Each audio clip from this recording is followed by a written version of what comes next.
So, ladies and gentlemen, distinguished delegates present, absent, and online, it is a great pleasure to organize the last side event of this eventful week.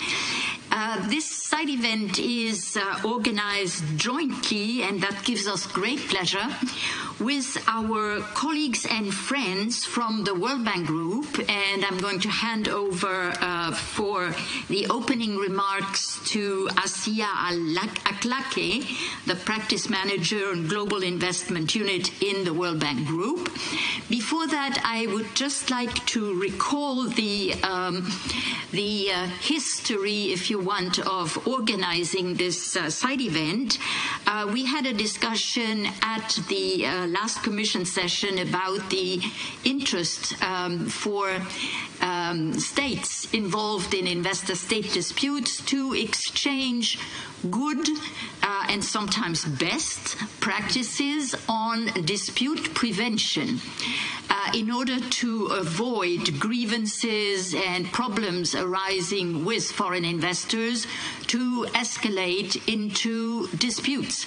At the same time, we also knew from our colleagues in the World Bank Group that there is a lot of expertise and experience in the World Bank Group about what is called, but Asiya will explain that much better, investment retention, with the idea that when you bend backwards as a state to attract investment into your country, you are, of course, you should go as far as ensuring that this investment is not going to leave, take the capital with and go, which would be defeating all the purpose of investment promotion.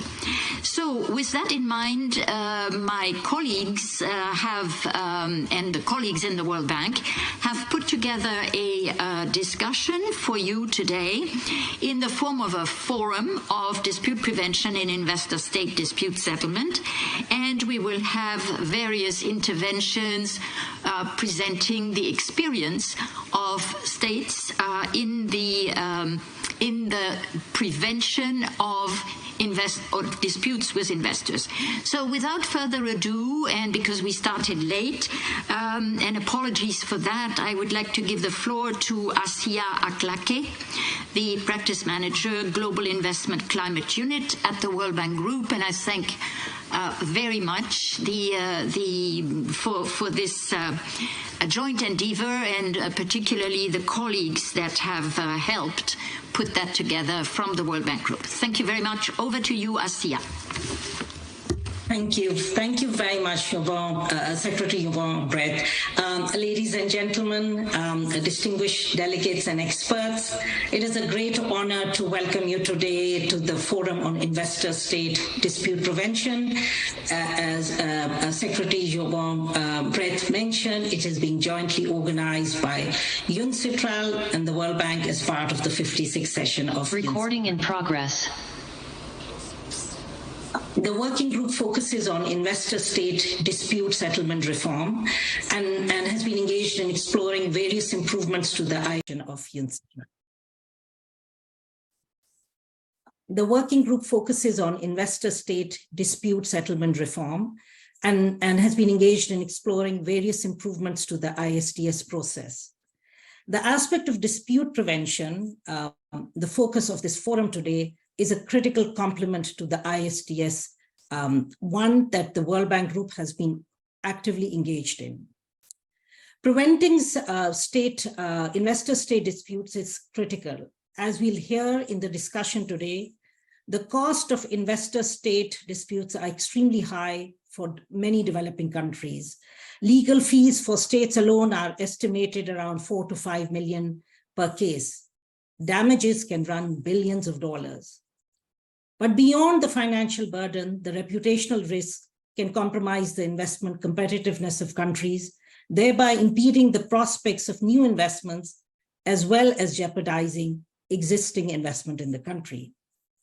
The need to scale up private investment, in particular FDI, is tremendous. Take the example of renewables. Estimates from the International Energy Agency suggest that the transition to net zero emissions by 2050 requires a substantial ramp up in investment. The largest increases are needed in electricity generation, which is expected to rise from annual investment figures of around $500 billion over the past 5 years to more than a triple by 2030. In the current global context of overlapping economic crisis, geopolitical tensions have brought volatility and uncertain outlook for the global economy. These factors have contributed to the diversion of investment from developing countries. Preliminary data from UNCTAD indicates that in 2020, FDI flows to least developing countries have declined by 30%. In addition, there are structural and compositional changes to FDI that developing countries are facing. Greenfield investments, i.e. the new investments, are becoming rarer, while reinvested earnings are becoming a critical component of new investment in developing countries. In 2020, announcements of new green projects fell to half of gross FDI flows to developing countries, while cross-border mergers and acquisitions of existing companies and project finance have grown in importance. What does that mean? Looking ahead for developing countries, they need to take into account these changing FDI trends as they make concerted efforts to improve their investment competitiveness and strengthen policies to attract, retain, and expand FDI.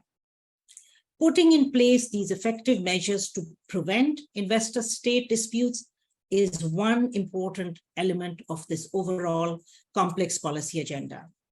In fact, the relevance of this agenda is being recognized in various international fora, more recently on the Africa Continental FTA Investment Protocol and the WTO Investment Facilitation Agreement.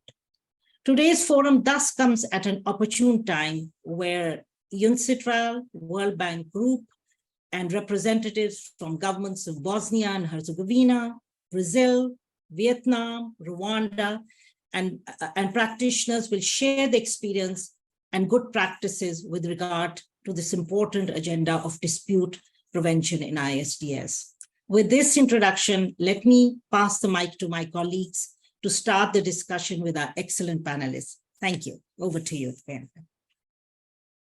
Thank you very much, Asia. It's very, first of all, I'm really glad to see you face to face almost. And thank you for having facilitated and agreed to join this, to join forces for this side event. I have on my list of panelists, first, I'm glad to give her the floor as the first speaker, Priyanka Kher, who's the private sector specialist in the World Bank Group. I've known Priyanka for many years, and she has developed and carried this agenda. And so I'm very glad to hear from you, Priyanka, where you are at in dispute prevention and investment retention. Over to you. Thank you, Anna. I'm going to quickly share my screen. So do you, sorry. All good, we can see it. You can see my screen. So 1 second, is it nice and big, visible? Nice, big, visible. All right, okay, great. So thanks a lot, Anna, and thanks, Asia, for the context. So very quickly to start our panel discussion for today, I thought we could begin with an overview on the rationale and the tools for dispute prevention, things we've learned over the years working on this topic. So we wanted to cover very quickly why investor-state dispute prevention matters, what are the challenges governments face in minimizing these disputes, and what are some of the tools available to countries to prevent these disputes. So on rationale, Asia already highlighted it, and I think all of us here are in consensus on this one. Disputes are expensive. Latest figures show it's 1257 disputes from 1987 to 2022. The costs are high from a fiscal perspective, especially in the current fiscally strained environment for many developing countries. And we know that damages can run into billions of dollars. But more importantly, something not mentioned on this slide, the reputational damage which comes with it. We've seen, and literature also shows, that these disputes erode investor confidence. So that's one rationale, that you want to prevent these disputes because they're fiscally and reputationally expensive. The second, less spoken about rationale, is that these issues that generate disputes are also issues that impede investment competitiveness of countries. And so we've done a fair bit of research showing that these kinds of issues, what we call as regulatory risk, impede FDI flows, one. And second, and equally importantly, for reasons that Assia also highlighted in her opening remarks, these are the kinds of issues that can cause investors to either leave a country, so divest from a country, or cancel expansion plans. We've done investor surveys from 2009 all the way to 2020, and here you have the results of the 2019 and 2020 GIC survey, the Global Investment Competitiveness Survey. All of them consistently showing, and in this case, 2/3 of the respondents indicated that they would consider withdrawing their existing investment or canceling a planned investment for reasons of regulatory risks, such as expropriation, government breach of contract, sudden adverse changes in laws and regulations, currency restrictions, as well as delays in permits and approvals. So these would be the twofold rationale why dispute prevention makes sense: preventing disputes for the cost of it, and preventing disputes and addressing, in particular, issues of regulatory risks, the kind of issues mentioned here, to encourage and enable countries to better attract, retain, and expand investment. Again, very quickly, this is just to showcase some of the research we've done, both at MIGA's end, through investor surveys, but our own country engagements, where we've consistently seen these issues as top issues why investors would consider leaving or not expanding in a country. And I think it's important to mention one sort of link with a new topic, which everyone, highly relevant and covered in a lot of recent literature, is that including our new report on renewable energy sector and regulatory risk, where we've seen actually these kinds of issues, so adverse regulatory changes, non-honoring of guarantees, breach of contracts, significantly impact some of the sustainable sectors, specifically renewable energy sector, wherein we've seen that because of the high level of state intervention, investors really do grapple with issues of regulatory risk. And in fact, incidentally, we also found in one of our recent reports that 10% of global disputes are in the renewable energy sector, not energy, but in the renewable energy sector, which highlights yet another angle or facet for why you want to prevent these disputes, because they are increasingly, and they have been impacting sectors where you want to see growth in investment.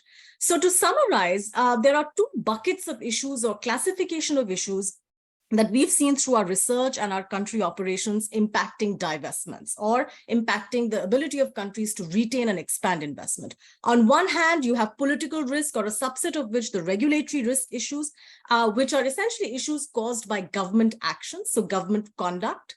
Second, they can lead to divestment, as we've seen. And third, critically in the context of this discussion, investors are protected against, under international and domestic investment laws, against these kinds of risks. And if, there are episodes of, these risks arising, they have access to dispute settlement. So that's one classification, which is of political risk or regulatory risk issues. In the context of divestment, there's a second category of issues, which we call as operational risks, that are also caused by government conduct. They lead to divestment, but may not necessarily lead to disputes. A good retention program, in our experience, would cover both these sets of issues. For the purpose of dispute prevention, as countries are thinking of prioritizing issues, they should certainly focus on the first set of issues, which can lead to not just divestment, but also disputes. So just to place the set of issues we are talking about in broader context, and I think I won't go into the details of issues 1 to 4 for this discussion, because I think everyone is very familiar. It's our standard issues of protection and regulatory risk. Now, obviously, all of this, why are we talking about retention? Because retention matters. As Asya mentioned, reinvested earnings are increasingly a strong component of FDI flows. We've seen it tends to fluctuate between 20 to 40%. In 2019, it was about 50% of FDI flows, and in several countries in Africa, but also in East Asia Pacific, for example, the case of Thailand, reinvested earnings are a significant part of the total FDI inflows. So you want to keep your existing investors happy, so they keep the investment, plow it back into the economy, but then also expand. So this is from a quantitative perspective. Retention of investment is important, but also from a qualitative perspective, we've seen through experience that the longer an investor stays in the countries, chances of generating more linkages, but also diversifying activities tends to be higher. So then the question is, what are the challenges governments are facing in minimizing these disputes? First, we've seen, and this has been an observation across over the years as well, governments are not monolithic. You have the parliament, you have the head of the state in red, you have the green, which is the ministries, agencies that are in charge of formulating FDI policies, agencies in charge of responding to disputes. And then you have the orange slab, which is a whole bunch of other public agencies that are interacting with investors on a day-to-day basis. So you have specialized agencies, municipal agencies, subnational agencies.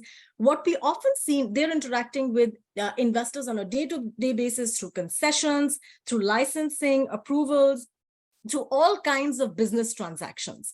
And what we often see is that there is a lack of coordination and information asymmetry between the green slab and the orange slab. So policy is being made at the high kind of level, bodies, disputes are being managed at a certain level, but then another level of agencies is interacting with investors without really knowing what the implication of an FDI policy, an investment treaty, an investment law can be in their day-to-day interactions with the investor.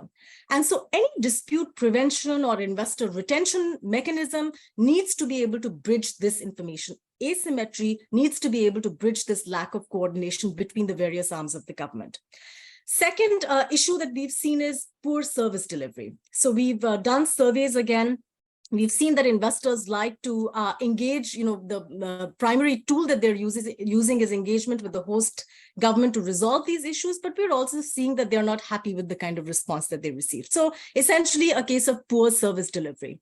We've also seen there is lack of capacity to engage in effective problem solving. So oftentimes we've seen agencies and investors approach it with their positions in mind rather than interests in mind. And so there is a whole stream of how they can engage more in interest-based problem solving as opposed to position-based problem solving. So that's a third element to why these issues are arising and why they can't be prevented in the way that they need to be.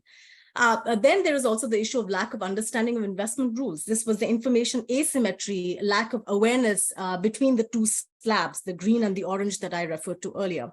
And then lastly, absence of tools. There is no use of data in problem solving because there is no collection of data. So we will see through our country examples as well, how use of data in problem solving can be very important in doing it more effectively and in a more timely way. So these are some of the challenges that governments are facing. So, which brings us to the last sort of section of this first intervention. What are some of the tools available? So what we've seen in our experience is this, many of you might have seen, it's what we call the conflict continuum, starting from when there is no disagreement between the investor and the state to the time there is a full-blown investor-state dispute. What we've seen is countries often focus on the first slab, which is when you have irritants and they're doing things like aftercare programs to address those irritants, to then where there is a full-blown dispute, notice of intent has been served and states are engaged in what we call sort of more dispute management kind of practices. But there is a whole missing middle in the middle, right here, the blue kind of oval, where there is a problem, disagreement, issue, grievance, however we call it, but it's impacting retention of investment. And that's what we call a missing middle, where we see not much is being done. So today, during the rest of the discussion, we'll also hear country examples of what can be done in this kind of blue bubble in the middle, which impacts divestments, but also impacts a timely resolution of investor issues to prevent their escalation. So what are the strategies that governments can pursue? Now, on strategy one is more from a regulatory framing rulemaking process, how countries can put in place certain tools and measures and mechanisms to improve rulemaking, institutional clarity, and defined reform process. I won't go into the details of this in the interest of time, but incorporating consultation, more informed rulemaking, doing impact assessments, stock taking analysis and monitoring of the obligations, analyzing previous disputes, previous issues, what were the outcomes, and strategizing accordingly. So that's one stream of it, better rulemaking, better collection of information. And the second is, which I think will be a focus for a lot of our discussions today, will be on the institutional mechanisms that can be put in place to allow governments to catch or capture investor issues in time before their escalation into legal disputes. And here I want to highlight three core elements that we've seen as elements that exist in some of the successful investment retention and dispute prevention mechanisms. So first, you want a good institutional setup. An institutional setup where you have a reform-oriented, well-empowered lead agency managing and kind of steering the entire process. It identifies, tracks, manages projects at risk. Projects at risk are those projects that can either lead to divestment or can escalate into a legal dispute. This lead agency there should be supported with a legal instrument, which gives it a clear mandate. It also ensures coordination between the various stakeholders. As you can imagine, there are many, many stakeholders involved. So timelines, processes, outcomes of non-collaboration, things like that, all of that captured in a legal instrument. And thirdly, the institutional setup should also have an escalation mechanism wherein issues which are not technically resolved by the lead agency can be escalated for political decision-making. The second bucket of core element is operating procedures.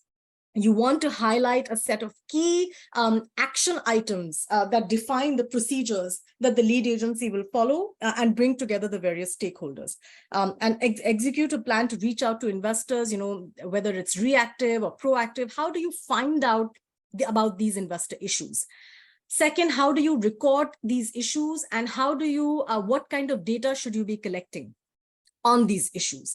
Third, and I'll spend a little bit of time on this, assessing impact. This we've seen as the single biggest factor, of success for resolution of issues, because what you're doing in this case is you're going to other stakeholders, subnational agencies, specialized agencies, with the data showing impact of an investor issues from two perspectives. One, the economic impact. If you don't resolve this issue, so much investment is at risk of divesting or not expanding. And second, you also take analysis to them saying, if you don't resolve this issue in time, it will escalate into a legal dispute. And we've seen this as a very important factor determining a timely resolution of investor issues.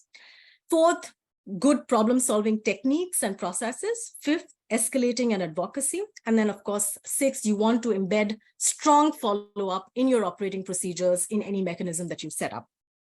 And lastly, critically, is monitoring and evaluation. Any mechanism that is set up must have impact indicators. We've seen countries adopt investment retained as one indicator. We will likely hear more about this as well in our country examples. Number of issues resolved, and then having a tracking tool which helps you monitor your progress through it. I will not go through the details of these slides because I think we'll touch on these in some of the country examples, but there are different models. Both have been successful. There are conditions for success. You'll see these illustrated in some of the examples.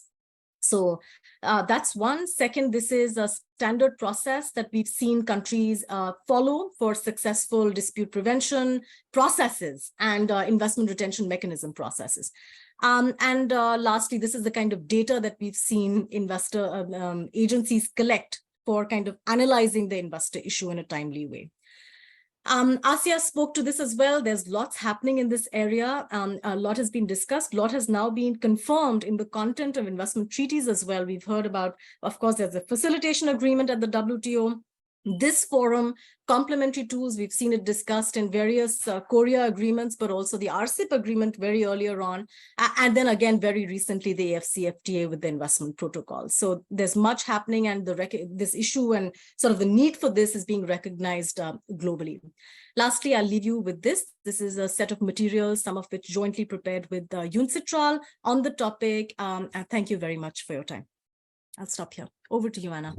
Thank you very much, Priyanka. Thank you for setting the stage, setting the scene so nicely for the following interventions.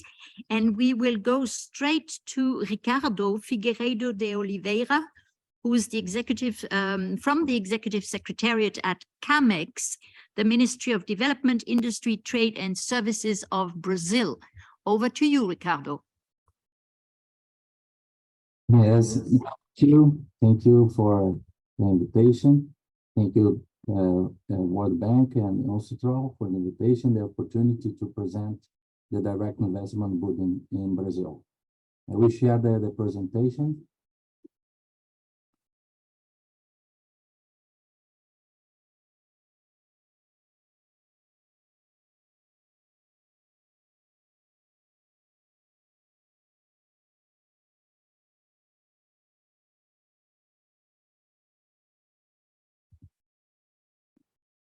We can see it very well. Perfect. Okay, thank you. Well, my name is Ricardo Figueiredo de Oliveira. I work with investments at the General Coordination of Investment Policies at CAMEX, under Secretariat of Foreign Investment. The Brazilian Foreign Trade Board, CAMEX, where the investment ombudsman is established, has the following objective: to formulate, adapt, implement, and coordinate policies and activities related to the foreign trade of goods and services, include tourism, to promote the country's foreign trade, investment, and international competitiveness. There are different collegiate bodies at CAMEX, and its main body is the Strategic Council, that is a council of ministers, the highest and the final decision-making body, composed of 10 ministers, and is chaired by the Vice President of the Federative Republic of Brazil, to deal with foreign trade services and investment issues. CAMEX also has other collegiate bodies that deal with specific topics and can forward some decision for final deliberation to the Strategic Council. So CAMEX is the lead agency for foreign trade, trading services, and investment policies in Brazil. Since 2016, CAMEX has been making efforts to improve the governance on investment and establish two important bodies. The first one is the National Investment Committee, CONINF, that is responsible for the coordination of the activity of different governing bodies that deal with investment issues, and is also a forum for discussion and the elaboration of investment guidelines and policies to promote and attract direct investments. And the other one is the Direct Investment Ombudsman, that is a kind of single window provided by the Executive Secretary of CAMEX, where I work, to support investors regarding the doubts or complaints in main investment areas at the government level. So, to implement this dispute prevention mechanism, the Direct Investment Ombudsman was established at CAMEX by presidential decree in 2016. The DIO is comprised of the Executive Secretary of CAMEX, that is the institutional representative and coordinator of the DIO, We have one secretariat, that is the Undersecretary for Investment, the advisor group composed of representatives of the Ministry of CAMEX, and the Focal Point Network that is comprised of 50 agencies and entities of the federal and state public administration. The aim is to assist the foreign investors in their doubts and grievances related to the government agencies. So the DIO centralizes the demands, and it will be possible to prevent disputes, to solve some problems, and to improve the investment climate in the country. By doing so, it will be expected not only to attract foreign investment, but also to retain the investment established in the country. We classify the support for investors in two basic types: the requests to clarify general doubts regarding legislation or administrative procedures, and inquiries to seek to resolve grievances. Policy, there is the policy advocacy between the investors and the public agencies. And now we have a new tool available at the website to schedule a meeting with the DIO to discuss issues related to investment through the website. The main areas covered are administrative, environmental, financial, land affairs, social security, labor, and tax. And the demands received do not cover some situation related to the private dispute between companies, mergers and acquisitions, requests that contradict international standards, matters that are already in the judicial sphere. This chart is to explain the support offered to the foreign investors through the DIO website. The investor contacts the ombudsman, that is a single body at CAMEX, and the DIO analyzes the demand received and interacts with the related agency or agencies involved in the case for clarification through the Focal Point Network. After that, the DIO receives the information from the Focal Point Network and prepares and sends the answer to the investor. Currently, we have 37 government agencies at the federal level and 13 at the state level that are part of the Focal Point Network.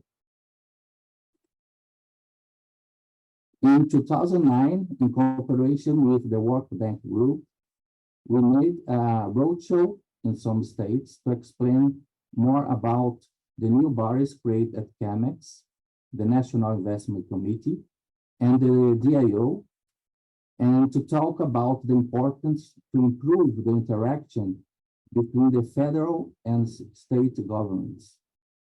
By doing so, it would be possible to improve investment governance to attract and retain foreign investments. This is the balance of assistance through the DIO website since April 2009 up to June 2023. We had 34 attendances, 21 requests, and 13 inquiries. The main request refers to issues related to fiscal, tax, labor, financial, and administrative issues. The demands came from the countries that usually invest in Brazil, like United States, United Kingdom, Italy, Germany, Denmark, Portugal, Spain, etc.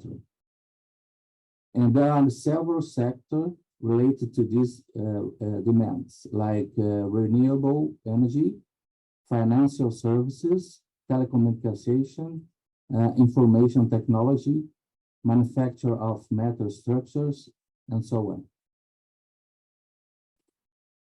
Finally, I would like to share to you the lessons learned in Brazil. The DAO must be established at the lead agency responsible for the investment policy, that in case of Brazil is the CAMEX. The government agencies involved in the grievances can help to solve the problem. The grievances are related to regulatory measures like legislation and administrative procedures.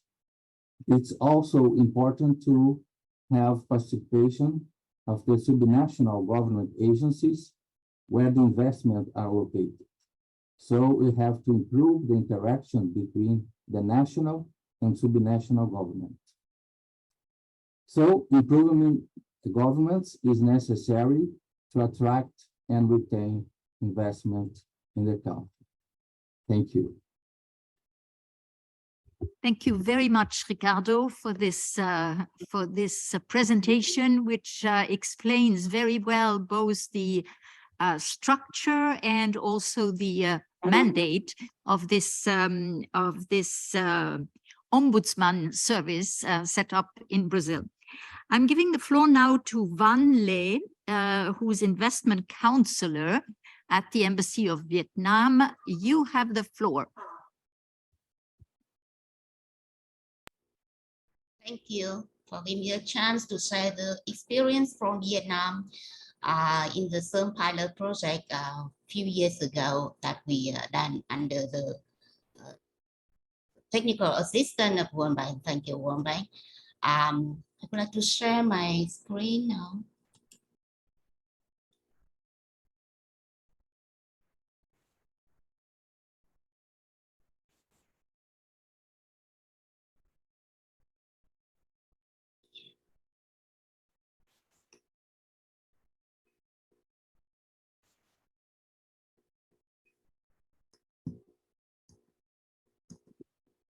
Almost there. Yes, now we can see it. Please go ahead. Okay, so in 2019, under the technical assistance of World Bank, we ran the systemic investor response mechanism in Vietnam that we call the CERN Vietnam. So this, I could like to give you the overview of the situation there, and then I would like to talk about the result of the pilot project, and then after the pilot project, we legalization the mechanism of CERN in order to prevent the ISDS case. So in Vietnam, this is, I do agree with Priyanka about the necessity of the dispute prevention. So Vietnam received API from more than 140 countries all over the world. And we participate widely in international investment agreement. So we have 63 bilateral investment treaties, and then we also engage with more than 20 treaties with investment-related provision. And our economy is very wide open with the export and import is nearly double the size of the GDP. And with more investment, we facing with more ISDS case. And the number of cases increased since in the last 10 years.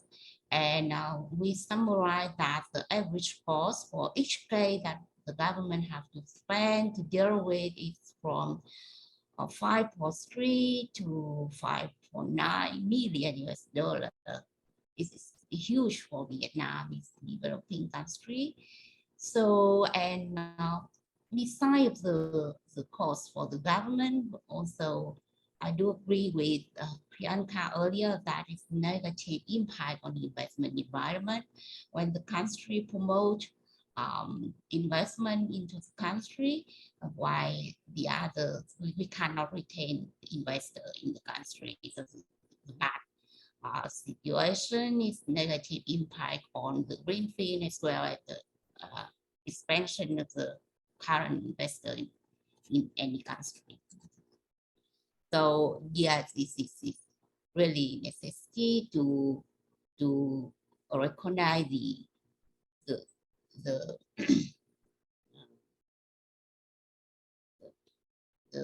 this we need to prevent dispute when it's not escalate to the dispute stage. And from our project pilot, we summarize that what is the cause in Vietnam case to escalate to the ISDS case. The first thing is the administrative procedure. So each country have the local laws need to follow. And we also, in Vietnam, we decentralize the investment procedure to 63 provinces in Vietnam. So at the central level, we in charge of the foreign investment agency, my previous agency, we in charge of on policy, investment promotion, inward FDI, outward FDI, and also we run the national information system of the country. So we collect all the information and then we deal with different 63 investment procedure in each country, even though the law is applied throughout the country, but the understanding, the implementation is maybe different between provinces. So yes, it's my course. The administrative procedure is different between provinces, different between line ministry. Yeah, so different in understanding and different in implementation. It might cause the administrative, it might cause the IFCA case. Another cause is that as a developing country, our laws and regulation is changed a lot. The main purpose of the changing is that to facilitate the foreign investor in Vietnam, both the new one as well as the current one. But the change in law and policy might cause another issue because it's different between the time they enter the country and the current one. And it might cause the ISDS case as well.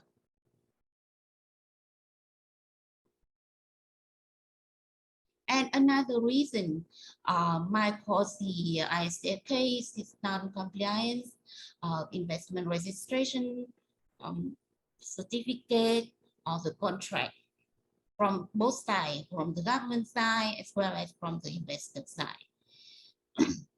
And another thing is that the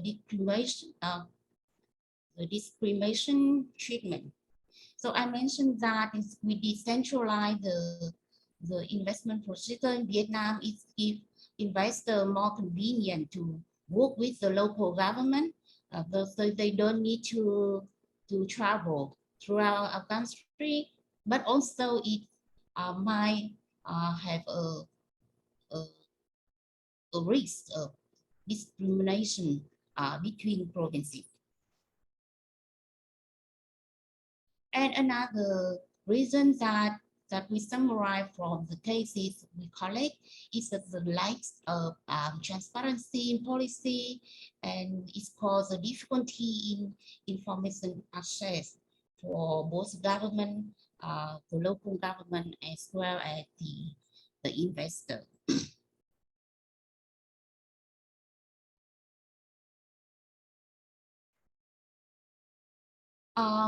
The next reason could be the enforcement of foreign arbitration award. And the last reason could be that the does not provide necessary condition to implement the investment project. So we summarize 7 reasons in the pilot project, and we work on each cause in order to try to prevent the ISDS scale in Vietnam.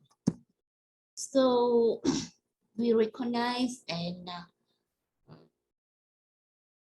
in order to recognize and early warning about the dispute in Vietnam, we try to collect as much information on the grievances and address the grievances. And we try to clear procedure for addressing the grievances, and that's why we try to set up a mechanism to effectively coordinate between the government agency, between the central level with the provincial level, and between the line ministry. So, and we try to enhance the capacity of experts to raise the awareness of the ISDS in Vietnam, and what we try to train the government official in charge of dealing with FDI investors.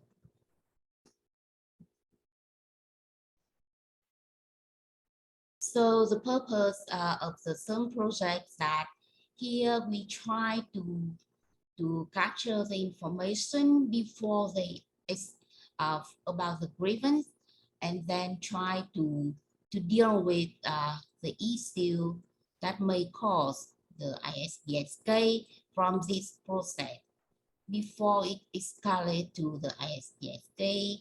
So get information, analyze information is the most important one. But besides that, the mechanism, how the system can work and how we can have the authority to get information is also important from our project in Vietnam that we implement. So in the pilot project, we established not a new mechanism, but we put the Foreign Investment Agency, this FIA of Vietnam. It's very similar to the CAMEC in Brazil, but we also deal with the outward FDI as well. Let's say about the inward. So we are very, very similar to CAMEC in Brazil. So we in charge of policy, we in charge of promotion, we in charge of dealing with all the provincial Van, excuse me, I'm sorry to interfere in your presentation. It's just that we're going to start the session in less than 20 minutes, and we still have 1, 2, 3 more speakers. So could you try to maybe go a little bit faster in your presentation and maybe less details, because we're going to circulate the presentation anyway. So thank you for that. I'm sorry. Yeah, we try to focus. So we established, we try to put the Foreign Investment Agency as the lead agency. So we dealing with other line ministry as well as the local government. And inside the Foreign Investment Agency, we put the contact point is the Statistic and Information Division, who collect all the information based on the National Information System on FDI of Vietnam. And then we set up a recognized agency. It's composed of the Information Agency and the Legislation Agency to collect to analyze the problem. And then we cooperate with the legislation in order to screening the case that we receive. And then we transfer it to the team member.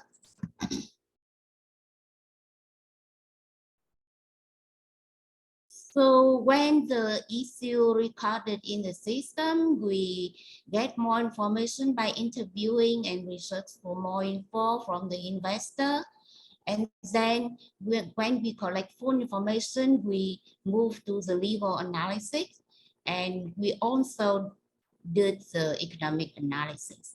So in terms of, so we analyze the economic impact together with the legal analysis.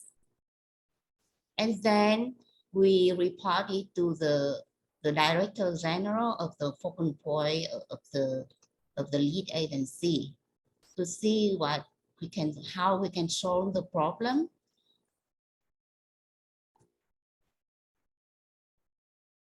And if the Ministry of Planning Investment is not being able to solve the problem, we cooperate with other line ministry, and if it's based on the function of many ministry, we submit it to the Prime Minister. So after 1 year of pilot project, we collected 41 grievances of 39 investors from 15 countries. And after the analysis, we identified that it's 25 cases doesn't cause the SK. So we transfer to the aftercare division, either from the line ministry or the local government. And 16K have the risk to be a potential ISS case, and we submit 7 solutions to the Prime Minister to solve it. So after 1 year of the pilot project, we recognize that we need to work on the legalization setup. So we put it in the Law on Investment 2020, that we put one article for set up the resolution of dispute in business and investment, and we give detailed instruction on another article. And then the degree of the government in 2021 also give very detailed instruction for line ministry as well as the local government how to implement the same project in Vietnam. And last year, we also issued the handbook for investment obligation, cooperate with the Australian government technical support, and we give the guideline and raise awareness for the local government and the line ministry as well, to instruct them how to implement the legal the law on investment, on resolution prevention. Yeah, so so I think that in Vietnam we did it pretty well, and we set up the organization, set up the legal mechanism in order to try to prevent the ISS in Vietnam. It's sharing from Vietnam. Thank you. Thank you very much, Lê. I'm sorry that I had to interrupt you, but we are running for time as usual. But thank you very much. It was very clear. And if it's okay with you, we will circulate your presentation. And I'm giving the floor now to Désiré Roussatira, the head of Aftercare, and Philippe Lucky, the Chief Investment Officer of Rwanda, with a request to please to be concise. I know that there would be a lot to be said of on the experience of each state, but please try to be concise. Thank you so much.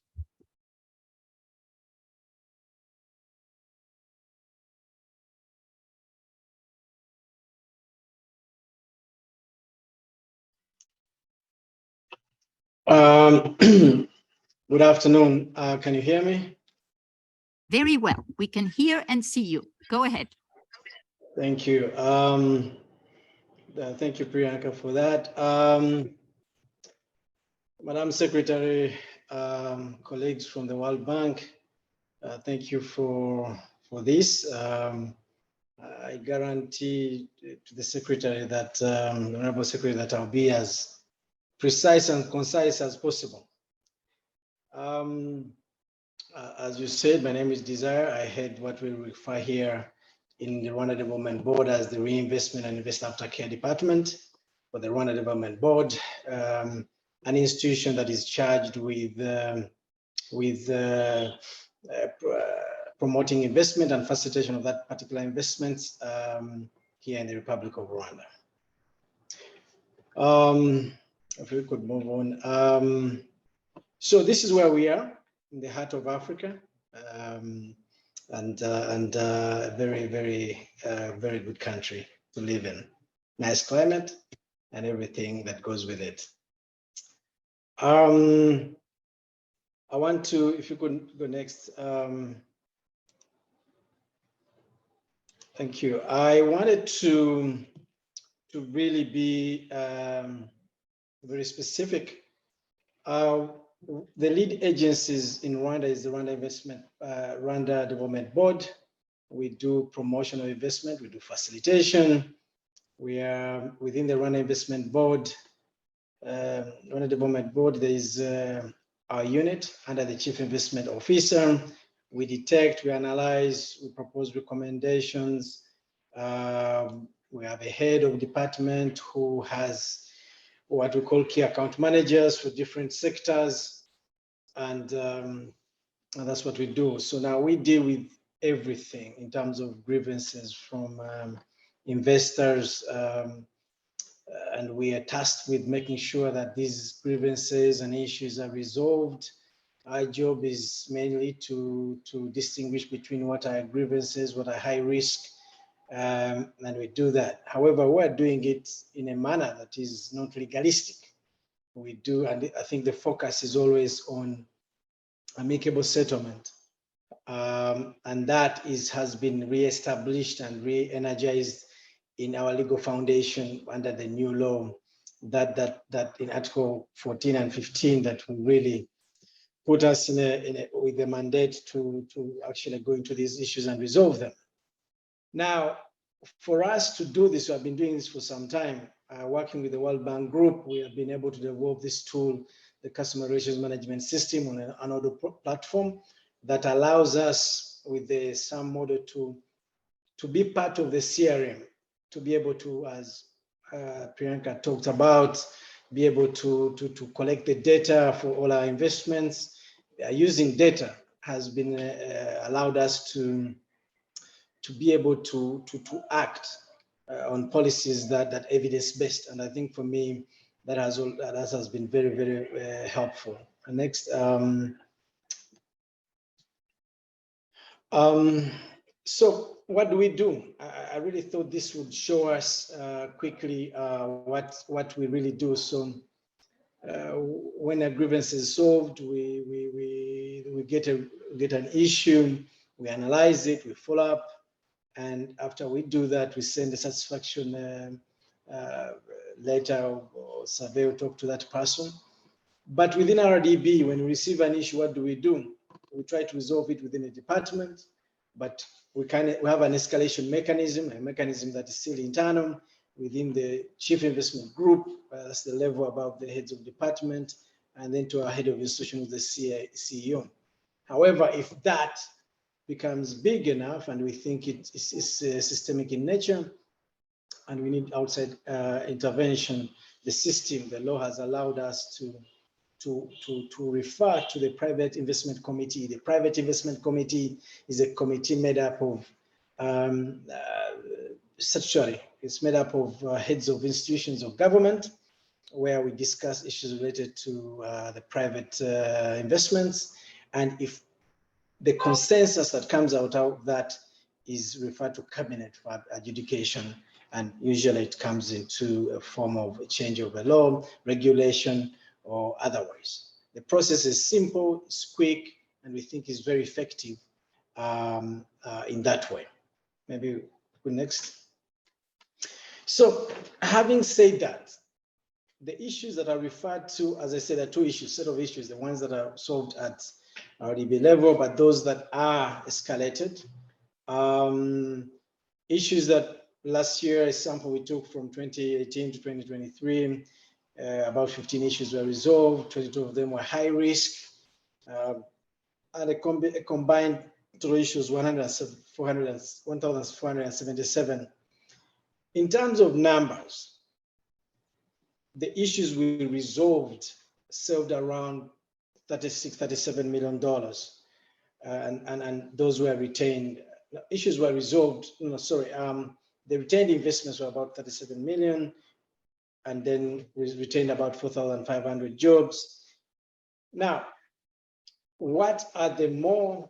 I'll just keep to two kinds of issues that are high risk that we see becoming a problem. The breach of contracts, which is a problem for us, and this is between B2B and B2G, but also regulation changes. As you know, we are still a developing country. It is sometimes it's necessary to change these laws to be able to move with the times, but some of these changes can affect people who have already invested. We try to resolve them, and we have a high risk, high results for resolving these issues. So I really wanted to quickly go through this and be able to say we have been doing this for some time. We have worked with the World Bank Group. They have provided invaluable advice, assets on the ground, technical help, and we can only get better. Our SAM system, which is part of the CRM system, the Customer Relations Management System, is helping us collect data. That data drive us to make policy decisions that are based on, of course, on the data gained, and we'll continue to refine as we go ahead. I want to thank you and thank everyone for listening. Thank you. Thank you very much, Desiree.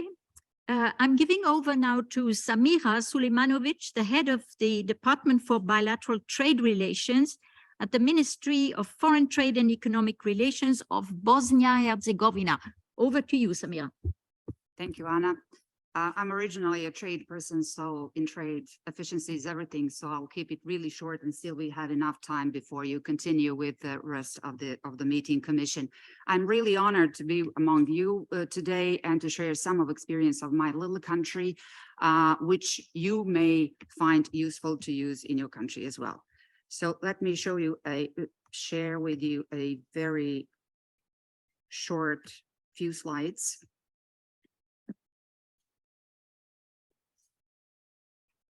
Okay, what prompted us to work on prevention and early detection of disputes? That's a small number, but for a small country, really a warning number of arbitration cases. So far, we have 2 cases concluded, 2 pending, and 1 case pending award in annulment procedure. We have 39 BITs concluded in total, and all fall into so-called old generation category, which makes state highly exposed for more ISDS in the future. So what we have been doing by now, we actually have like 3 pillars. That's one that are actually executed in parallel sometimes.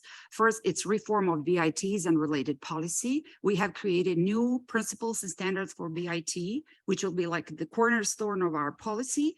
This has been reflected in the new BIT model text, which will be finalized hopefully soon, and creating pre-assessment methodology for BIT's negotiation, which I think many of the small countries still do not have. In parallel, we have set the ISDS phase architecture. We thought it is more a priority for us because a lot of countries are facing problems with losing time in cooling off period because nobody knows where the notice of arbitration is located and nobody knows how to act in that important period of time.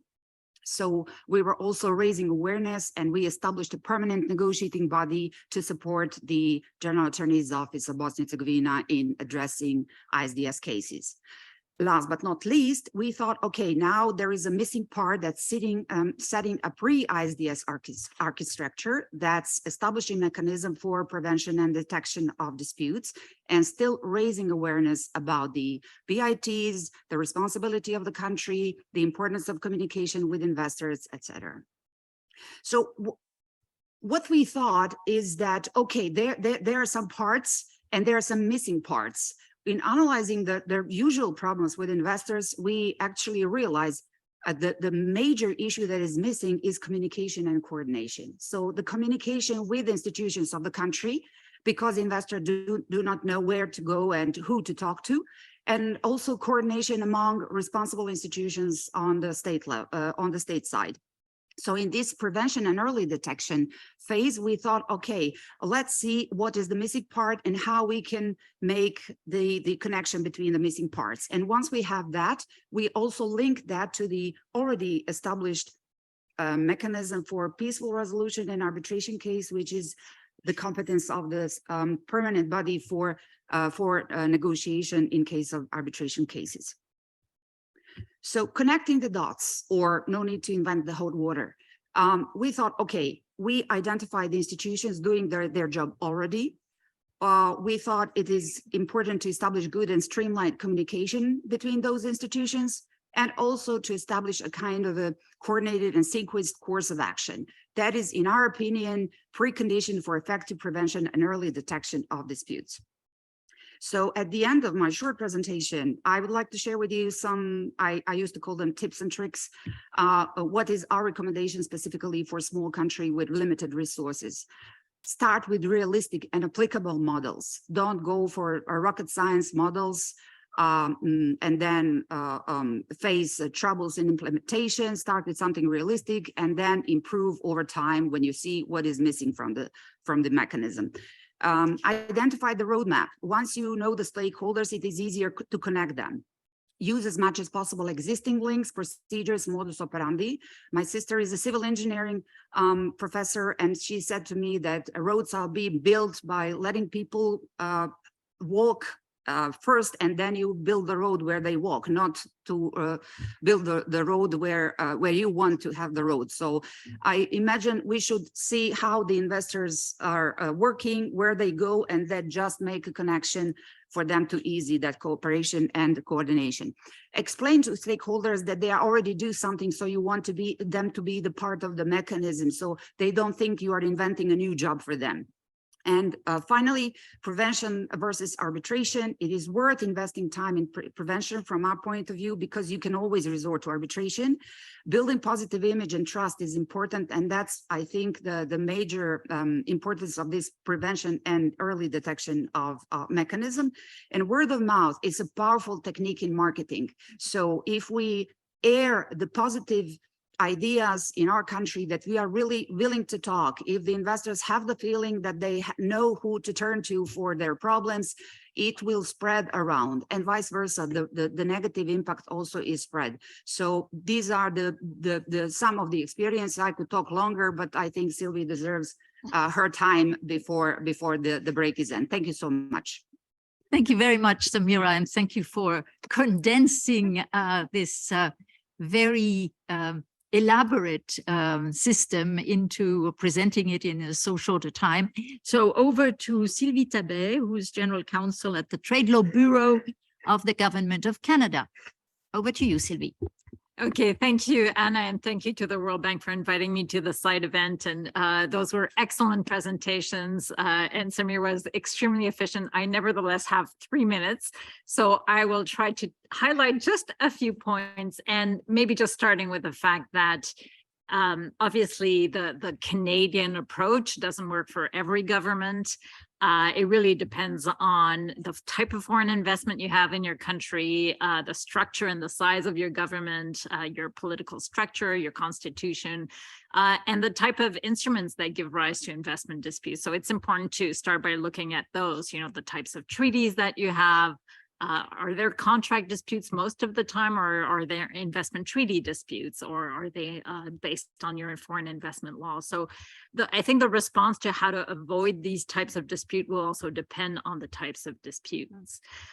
We have a much more informal, decentralized, I think, approach in Canada to avoiding disputes than what you've heard from some of the previous presentations. So we don't have a special ombudsman or a special dispute avoidance procedure that is specific to foreign investors. And instead, we have a number of mechanisms, which I will try to touch upon. Maybe just very quickly, I think it's important to keep in mind the types of disputes that have been alluded to and that can arise. I see generally 4 categories of disputes: the contract disputes, and we haven't had those in Canada, so I will not talk about those. A number of countries have also had disputes based on judicial decisions. Again, not really the case in Canada, so I will instead focus my very short comments on 2 types of disputes, the ones arising out of legislative actions and laws and regulations, and there were a number of references to changes in regulatory framework, but also introduction of new legislation. And then I will also try to very briefly make a few comments on administrative actions, because from what we've seen, at least in Canada, but in a number of other ISDS cases, most of the disputes arise at that level. And there we're talking about things like permitting and licensing, decisions by administrative agencies. On the legislative side, I think my main message will be the best way to avoid dispute is to have a proper, transparent due process for adopting laws and regulations that allow for publication in advance of draft laws and regulations, consultations with stakeholders, sufficient time for them to provide comments, and a mechanism for taking into account these issues, because it is very early in the continuum that we've been speaking about of dispute prevention, but if they have a chance to influence the legislative or regulatory process by knowing what's coming their way, that will be the best way of avoiding problems later on. And again, we don't do that specifically for foreign investors. It's done by a regulatory process that we have in place for all. This is not a limitation on the right to regulate, it's a better regulatory process. And we found that if disputes arise with respect to laws and regulations, it is much more difficult to address at a later stage, because Parliament has adopted a law. They're not gonna, once you're in a dispute, it's very difficult to change the law because the investor is unhappy. With respect to that, what we have what is very important is to have institutions intra-government, so both at the federal level and with subnational governments and municipalities.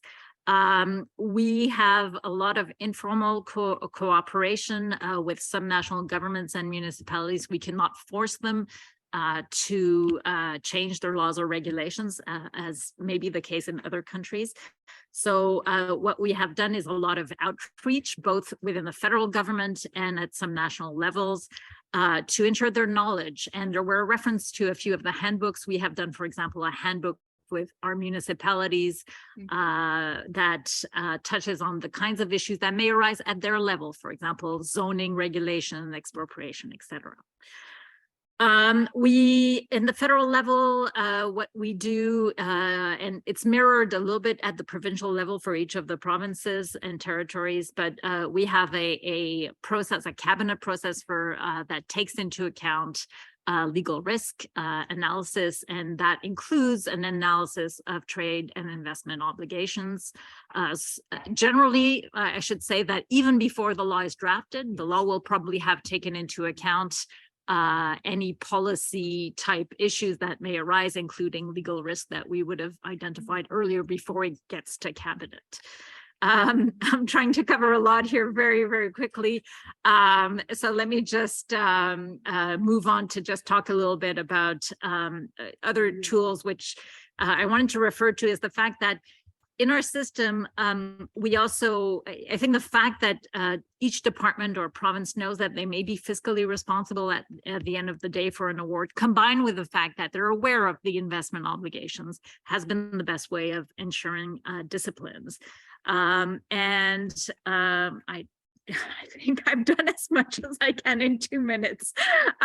Maybe the last point I want to leave everybody with is I think it is useful to focus your efforts, as was mentioned one of the previous presentations, and to consider sectors where there are a lot of foreign investments or where disputes have tended to arise in the past. For example, In some countries, you have large mining or infrastructure projects, and you can start by focusing your efforts there. I think in Canada's case, it's a little bit more difficult. We don't necessarily have that specialization of investment, and it's also not necessarily possible to know who's a foreign investor. So we've approached it a bit differently given our circumstances.